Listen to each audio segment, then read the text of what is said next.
Hi, so ivattu we'll learn about constitutional amendments anta. That is chapter 22.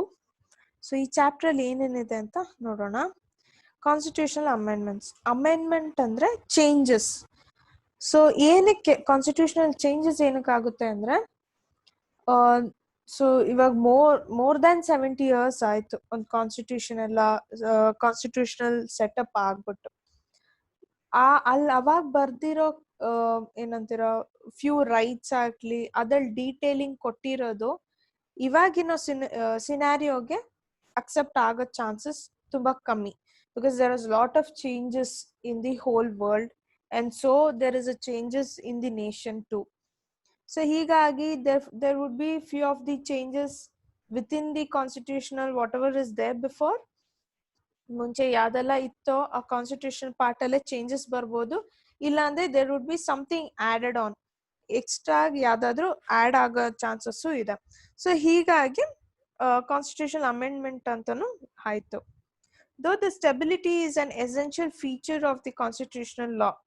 Stability ಅಂದ್ರೆ ಒಂದು ತುಂಬಾ fluctuate ಆಗದೆ ಇರೋ ಒಂದು ಸಿಚುವೇಶನ್ ನ ಸ್ಟೆಬಿಲಿಟಿ ಅಂತೀವಿ. ಅಂದ್ರೆ ಒಂದೇ ತರ ಸಮಾಗಿ ಎಲ್ಲಾ ಇಯರ್ ಒಂದೇ ಸಮಾಗಿ ಹೋಗ್ಬೇಕು. That is when smooth functioning of the administration is possible. So stability ಇರೋದೇ ಮೇನ್ ಫೀಚರ್ ಕಾನ್ಸ್ಟಿಟ್ಯೂಷನಲ್ ಲಾ ಪ್ರಕಾರ. ಆದ್ರೆ in view of adjusting to the changing situation on account of continuous social changes the amendment becomes necessary. So ನಾ ಹೇಳಿದ ತರಾನೇ situations social changes ಆಗ್ತಾನೆ ಇರುತ್ತೆ. Every year ಅಲ್ಲಿ ಏನಾದ್ರೂ ಒಂದು ಚೇಂಜಸ್ ಬರುತ್ತೆ. ಪೊಲಿಟಿಕಲ್ ಚೇಂಜಸ್ ಆಗಿರ್ಬೋದು, ಸೋಷಿಯಲ್ ಚೇಂಜಸ್ ಆಗಿರ್ಬೋದು, ಎಕಾನಮಿ ಚೇಂಜ್ ಆಗ್ಬೋದು, there is lot of revolution also happening. So ಹೀಗಾಗಿ ಅಮೆಂಡ್ಮೆಂಟ್ ಆಗ್ಬೇಕಾಗಿ ಬರುತ್ತೆ ಕಾನ್ಸ್ಟಿಟ್ಯೂಷನ್ ಅಲ್ಲಿ. ಓಕೆನಾ? So that becomes a necessary. So what next? Structure of the constitution.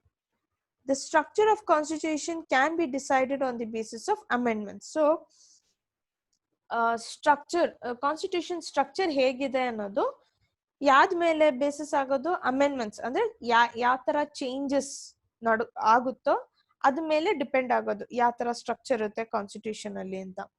So in case the amendment is easy, it is called the flexible constitution.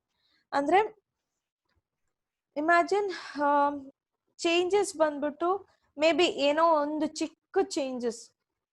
Imagine voting, okay, ಒಂದು voting rights ಅಲ್ಲಿ ನಾನು example ಕೊಡ್ತಿರೋದು. So voting rights ಅನ್ನ ಮುಂಚೆ ತುಂಬಾ ವರ್ಷದ ಮುಂಚೆ ಅವರು decide ಮಾಡ್ಕೊಂಡಿದ್ದು ಒಂದು 19 ಇಲ್ಲ 20 years ಇರೋರು ಮಾತ್ರ ವೋಟ್ ಮಾಡಕ್ ಆಗುತ್ತೆ ಅಂದ್ರೆ, ಇವಾಗ ಮುಂದಿನ ಚೇಂಜಸ್ ಏನು 18 years ಆಗಿದ ತಕ್ಷಣ ನೀವು ವೋಟ್ ಮಾಡ್ಬೋದು ಅಂತ ಏನೋ ಚೇಂಜಸ್ ಆದ್ರೆ that is a very slight changes ಅಂತಾನೆ ಹೇಳ್ಬೋದು. ಓಕೆನಾ? But in case the amendment is difficult, it is called as rigid constitution. So excuse me, rigid constitution na ನೀವು ಯಾವ ರೀತಿ ಹೇಳ್ತೀರಾ?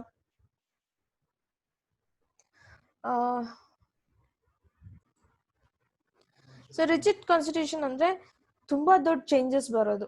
ಲೈಕ್ ಯು ವುಡ್ ಸೇ ಒಂದು ಹೇಗೆ ಹೇಳೋದು, you can say the child labour ಅದು ತುಂಬಾನೇ ಚೇಂಜಸ್ ಬಂತು.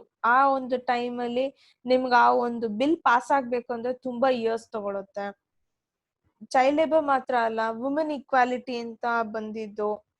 ಅದೇ ರೀತಿ ದ ಮೇಜರ್ ಚೇಂಜ್ ಅಂತ ಹೇಳ್ಬೇಕಂದ್ರೆ ಒಬ್ರು ವೆಡ್ಡಿಂಗ್, ಒಂದು ಫಿಮೇಲ್ ಆಗ್ಲಿ ಅವ್ರಿಗೆ ವೆಡ್ಡಿಂಗ್ ಏಜ್ ಮಿನಿಮಮ್ ಏಜ್ ಎಷ್ಟಿರ್ಬೇಕು ಅನ್ನೋದು.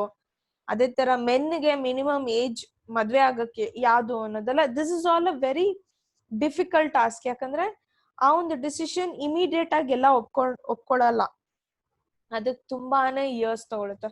ಸೊ ಆ ತರದನ್ನ ರಿಜಿಡ್ ಅಂದ್ರೆ ತುಂಬಾ ಕಷ್ಟ ಆಗಿರೋದು ಅನ್ನೋ ತರ. ಸೊ ಫ್ಲೆಕ್ಸಿಬಲ್ ಅಂದ್ರೆ ಈಸಿ ಆಗಿ ಅನ್ನೋ ತರ. ಸೊ ರಿಜಿಡ್ ಕಾನ್ಸ್ಟಿಟ್ಯೂಷನ್ ಮತ್ತೆ ಫ್ಲೆಕ್ಸಿಬಲ್ ಕಾನ್ಸ್ಟಿಟ್ಯೂಷನ್. ಸೊ ನಮ್ ಕಾನ್ಸ್ಟಿಟ್ಯೂಷನ್ ಯಾವ್ದು ಅಂದ್ರೆ, the constitution of India is a combination of both rigid and flexible factors. ಓಕೆನಾ? So next, methods of constitutional amendments. ಯಾವ್ದು methods? Amend by simple majority, amend by special majority, amend by special majority along with the consent of by the half of the states. Okay, so we'll look into it deeply. Amendment by simple majority method. Certain parts of the constitution can be amended by a simple majority through general legislative process of the parliament, that is both Lok Sabha and Rajya Sabha, and seek the consent, meaning approval of half of the total members of the parliament for the amendment. So amendment by simple majority andre ಈ method ಪ್ರಕಾರ ಏನಂದ್ರೆ constitution ಅಲ್ಲಿ ಏನಾದ್ರೂ changes ಬರಬೇಕು ಅಂತ ಇದ್ರೆ ಇದು it's possible only when the legislative process ಅಲ್ಲಿ ಪಾರ್ಲಿಮೆಂಟ್, ದಟ್ ಇಸ್ ಲೋಕಸಭಾ ರಾಜ್ಯಸಭಾದಲ್ಲಿ ನಿಮಗೆ ಮೆಜಾರಿಟಿ ಅಂದ್ರೆ ತುಂಬಾ ಜನ ನೀವೊಂದು ಒಂದು ಪ್ಲಾನ್ ಇಟ್ಟಿರ್ತೀರಾ. ಸೊ ಈ ಒಂದು ಪ್ಲಾನ್ ಅನ್ನ ನಾವು ಎಕ್ಸಿಕ್ಯೂಟ್ ಮಾಡೋಣ ಅಂತ ಇದ್ದೀವಿ ಅಂತ. ಆ ಪ್ಲಾನ್ ನ ಮೆಜಾರಿಟಿ ತುಂಬಾ ಜನ ಆ ಪ್ಲಾನ್ ನ ಒಪ್ಕೊಬೇಕು. ಅದು ಒಪ್ಪಿದ್ರೆ ಎರಡು, ದಟ್ ಇಸ್ ಲೋಕಸಭಾ ಮತ್ತೆ ರಾಜ್ಯಸಭಾ ಎರಡು ಕಡೆನೂ ಒಪ್ಪಿಗೆ ಇರಬೇಕು ತುಂಬಾ ಜನದ್ದು. ಹಾಗಾದ್ರೆ ಅಪ್ರೂವಲ್ ಪಾರ್ಲಿಮೆಂಟ್ ಅಲ್ಲಿ ಇರೋ ಟೋಟಲ್ ಮೆಂಬರ್ಸ್ ಅಲ್ಲಿ ಹಾಫ್ ಪೀಪಲ್ ಅಪ್ರೂವಲ್ ಬರಬೇಕು.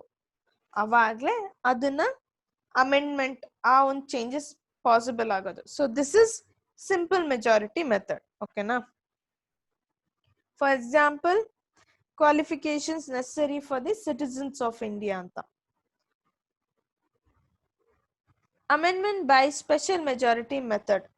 So what is it? Certain parts of the constitution can be amended by a special majority consent of the members of parliament. Majority means 2/3 members should accept. So idallu similar, 2/3 of the parliament. So idu consent of the parliament people ಇಂದ ಅದು ಏನು 2/3 of the parliament ಅಂದ್ರೆ almost 75% of the parliament has to accept. Okay, now out of 100%, 75% have to ಏನಂತೀರ accept ಮಾಡ್ಕೊಬೇಕು ಈ ಒಂದು bill pass ಮಾಡಕ್ಕೆ. only then there can be an amendment, there can be a change possible. So this is special majority method anta. Like for example, fundamental rights, directive principles of state policy and other factors. So ಇದೆಲ್ಲ ನಿಮಗೆ ಈ ಒಂದು major special majority methods use ಮಾಡ್ತಾರೆ for this one. So what? Seeking consent of half of the states of India and amending by a special majority method. So the third method ಏನಂದ್ರೆ certain parts of the constitution can be amended by a special majority along with the consent from the half of the states of 69 India. This method is harder compared to the other two methods. So ಈ ಒಂದು method, first method simple ಮೆಜಾರಿಟಿಯಲ್ಲಿ ಲೋಕಸಭಾ ರಾಜ್ಯಸಭಾದಲ್ಲಿ ನಿಮ್ಗೆ ಹೆಚ್ಚಿನ ಜನರು like more majority people have to accept and parliament ಇಂದ ನಿಮ್ಗೆ approval ಬರಬೇಕು. Correct, half of the parliament has to approve it.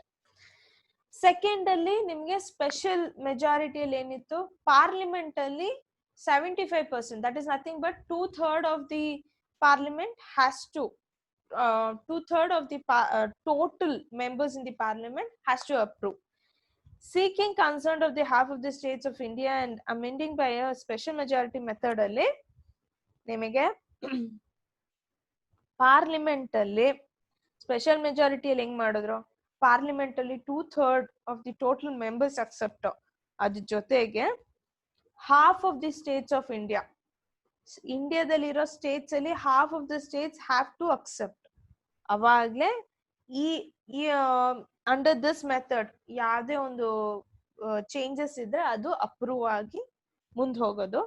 So when compare to the other two methods, ಈ method ಸ್ವಲ್ಪ difficult. Okay, by this method By this method, election of the President of India, distribution of powers between the state and central and other sections can be amended. So ಈ ಒಂದು method ಯಾವ್ದಕ್ಕೆ use ಮಾಡ್ತಾರೆ ಅಂದ್ರೆ election of president of India, distribution of powers between the state and central and other sections. ಓಕೆನಾ? So then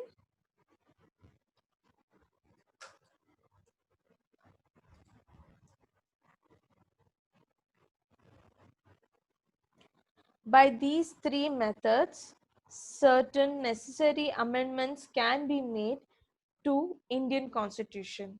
The provision is made in the Constitution for including certain changes in accordance with the changing society and situations. So, ಈ ಮೂರು method ಏನೇ ಒಂದು changes, constitutional changes ಮಾಡೋದಿದ್ರೆ ಈ ಮೂರ್ ಮೆಥಡ್ನು adapt ಮಾಡ್ಕೊಳ್ತಾರೆ. ಈ ಮೂರ್ ಮೆಥಡ್ ಅಲ್ಲಿ ಅಗೇನ್ ಯಾವ ಸಿಚುವೇಶನ್ ಡಿಪೆಂಡ್ ಆಗುತ್ತೆ, ಯಾವ ತರ ಡಿಸಿಷನ್ ತಗೊಳಕ್ ಹೋಗ್ತಿರೋದು ಅಂತ. ಸೊ ಅದ ಪ್ರಕಾರ ಈ ಮೂರ್ ಮೆಥಡ್ ಅಲ್ಲಿ ಯಾವ ಮೆಥಡ್ ಚೂಸ್ ಮಾಡ್ಬೇಕು ಅಂತ ಚೂಸ್ ಮಾಡಿ ದೇ ಡಿಸೈಡ್. ಸೊ ಏನಕ್ಕೆ ಅಮೆಂಡ್ಮೆಂಟ್ಸ್ ಬೇಸಿಕ್ ಆಗಿ ಬೇಕಾಗಿ? Because of the changes, every day there is something new. So ಅದನ್ನ ಅಪ್ರೋಚ್ ಮಾಡುವಾಗ they have to be a change. Like ನಾವು ಇವಾಗ even education for an example, ಹಿಂದಿನ ಕಾಲದಲ್ಲಿ ಹೆಂಗಿತ್ತು, ಬೇಸಿಕ್ ಎಜುಕೇಶನ್ ಟೀಚರ್ಸ್ ಬರೋರು, ಒಂದು ಟೆಕ್ಸ್ಟ್ ಬುಕ್ ಅಲ್ಲಿ ಇರೋ ಪಾಠ ಹೇಳೋರು. ಬಟ್ ಆ ಟೆಕ್ಸ್ಟ್ ಬುಕ್ ಅಲ್ಲಿ ಇರೋ ಪಾಠ ಫುಲ್ ಕರ್ನಾಟಕದಲ್ಲಿ ಒಂದೇ ತರ ಇರ್ತಾ ಇರ್ಲಿಲ್ಲ ಮುಂಚೆ. ಮುಂದ್ ಹೋಗಿ ಏನಾಯ್ತು, ಕರ್ನಾಟಕ ಸ್ಕೂಲ್ಗೆ ಎಜುಕೇಶನ್ ಬೋರ್ಡ್ ಅಂತ ಆಯ್ತು. ಅಲ್ಲಿ ಏನ್ ಡಿಸೈಡ್ ಮಾಡೋ, ಫುಲ್ ಕರ್ನಾಟಕದಲ್ಲಿ ಒಂದೇ ತರ ಟೆಕ್ಸ್ಟ್ ಬುಕ್ ಇರ್ಬೇಕು, ಒಂದೇ ತರ ಸಿಲೆಬಸ್ ಬರ್ಬೇಕು ಅಂತ. ಇನ್ನು ಸ್ವಲ್ಪ ವರ್ಷ ಆದ್ಮೇಲೆ ಏನಾಯ್ತು, ಡಿಜಿಟಲ್ ಎಜುಕೇಶನ್ ಅಂತ ಬಂತು. ಸೊ PPT ನಿಮ್ಗೆ ಎಲ್ಲ ಕಂಪ್ಯೂಟರ್ಸ್ ಥ್ರೂ ಕ್ಲಾಸಸ್ ತಗೊಳ್ತಾರೆ. ಸೊ ಹೀಗಾಗಿ there was so many changes. ಅದೇ ರೀತಿ ದೇಶದಲ್ಲೂ ಎವ್ರಿ ಅದರ್ ಡೇ ಹೊಸದಾಗಿ ತುಂಬಾ ಚಾಲೆಂಜಸ್, ಅಂದ್ರೆ ತುಂಬಾ ಡಿಸಿಷನ್ಸ್ ತಗೊಬೇಕಾಗಿ ಬರುತ್ತೆ ಗವರ್ಮೆಂಟ್ಗೆ. ಸೊ ಆ ಟೈಮಲ್ಲಿ ಈ ತರ ಮೆಥಡ್ಸ್ ಯೂಸ್ ಮಾಡ್ತಾರೆ. Okay, so till September 8th, 2016 our constitution has amended 101 times. So 101 ಸತಿ ಕಾನ್ಸ್ಟಿಟ್ಯೂಷನ್ ಅಲ್ಲಿ ಅಮೆಂಡ್ಮೆಂಟ್ಸ್ ನಡೆದಿದೆ. ಓಕೆನಾ? ಸೊ ಈ ಚಾಪ್ಟರ್ ತುಂಬಾನೇ ಚಿಕ್ಕದಾಗಿತ್ತು and at the same time very easy to understand also. Hope you all have understood it. So the chapter ends right here. Thank you so much.